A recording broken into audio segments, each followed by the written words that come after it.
ప్రార్థన చేసేటప్పుడు కూడా ఒక అద్భుతమైన ఒక పద్ధతిని మనం అనుసరించాలి. మనుషుల దగ్గర కట్టే, కొట్టే, తెచ్చే, కానీ దేవుని దగ్గర దేనిని గూర్చి చింతింపకండి, మీ ప్రతి అవసరాన్ని.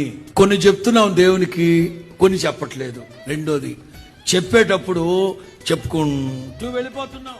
కానీ పౌలు ఏమంటారు? కృతజ్ఞత పూర్వకముగా మీ దేవునికి. దాని అర్థం ఏంటో చెప్పనా?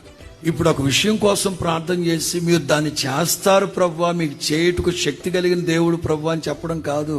గతంలో దేవుడు చేసిన ఉపకారాలన్నింటినీ తలంచి తలంచి తలంచి కృతజ్ఞతాస్తుతులు చెల్లిస్తూ, ఇది కూడా మీరు చేయగలరు ప్రభువా, మీకు అసాధ్యం ఏముంది నాయన.